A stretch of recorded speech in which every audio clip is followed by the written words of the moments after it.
So 2 years ago, I attended the Directors Forum, and I listened to Adam present his book on the CEO Code. And he talked about the fact that strategy is the plan, and then how do you do it? What are the levers that you have to pull? And what are the challenges related to those levers that you have to address? And then he started talking about the lever of talent and how the challenge is rethinking the employee value proposition. And as he went through each aspect of the employee value proposition, I found myself wondering, does everybody, the leaders in this room, truly understand how COVID fundamentally changed the employee value proposition? How employees now value flexibility the same, if not more, than compensation, benefits, and opportunities to develop and grow. How the community and connection cannot be mandated by a policy. It now has to be prioritized intentionally, whether you are in person or you are not. And the context within which people connect to the mission and purpose, that doesn't happen in one place at one time anymore. It happens across places, spaces, and time.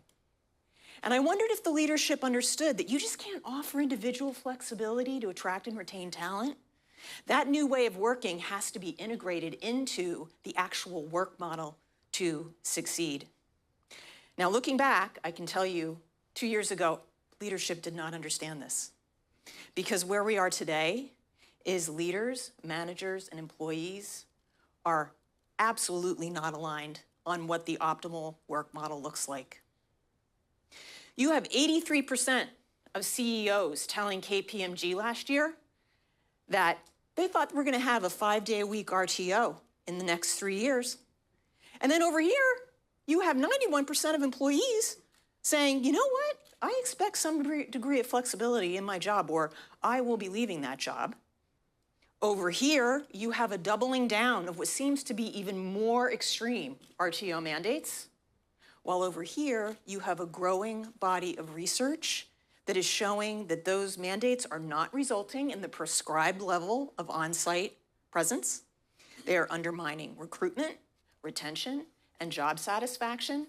And a new McKinsey report just shows they aren't even addressing the things they're supposed to address, which is collaboration, creativity, innovation, development, and mentorship. So this matters because if you do not have alignment over where, when, and how work happens best, it is much more difficult to execute the strategic priorities of the business. People are not rowing in the same direction.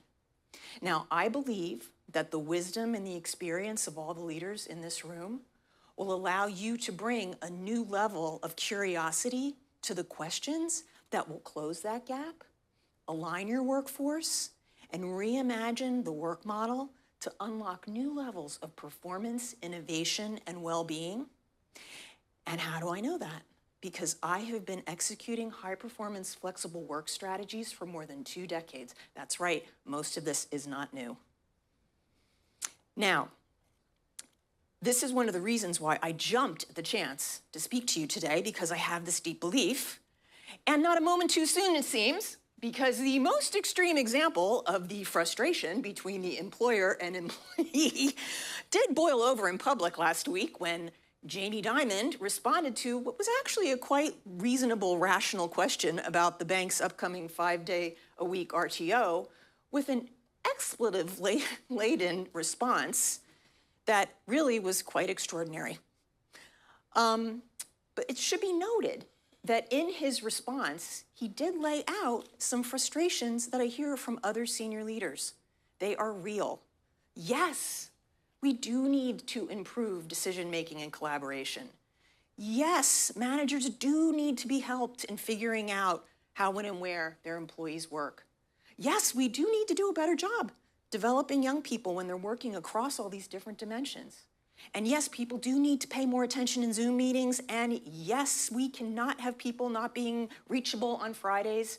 And indeed, it is not fair because we are so laser focused on hybrid and remote that we are leaving out the 60% of people who have to be on site but could also have some flexibility if we were innovative. These things are all true. But what if instead of reacting to these questions with I don't care how many blank people signed that petition. Diamond instead said, let me get curious. Let me ask you these questions. Let me engage you, workforce, by the way, that has doubled our share price, working 3 days a week and had record profits. Why don't you help me solve these problems rather than me having you back in the office another 2 days a week? Now I'm going to share really high-level, quick case studies of an example of a board and C-suite leaders, 2 examples that actually asked the questions and got curious and what happened. We're going to start with an organization we'll call the Horizon Group. Now, the board and the C-suite of the Horizon Group faced 2 challenges with the current work model. The first challenge was the build-out of their new headquarters, which had started before COVID was complete. And they needed to get their mostly remote workforce to feel like they could come on site and do their work more days than they currently were. The second challenge is while all the senior leaders agree people had performed very well, they were starting to see cracks in cultural cohesion, in development, and knowledge sharing that would impact long-term viability. So, hearing this, the board actually said, okay, I got it. Let's just put in place a 3-day-a-week RTO mandate and we'll cover it. Well, thankfully, the senior leadership said, you know what, actually, that is not going to work because our people work across too many different dimensions, and immediately we're going to get requests for all sorts of exemptions, and then all of a sudden the policy means nothing. So perhaps there is another way. Thankfully, the board and the C-suite leadership did not double down and were curious and asked that question, which opened the door for a new board member who had worked with us in another job to say, actually, we couldn't do this differently. We can involve teams in helping us solve this challenge and come up with a new model that we've reimagined together. Now, what came from that process is everybody aligned around a recognition that it does help us if we are in person together 2 days a week. And that is what they're going to prioritize.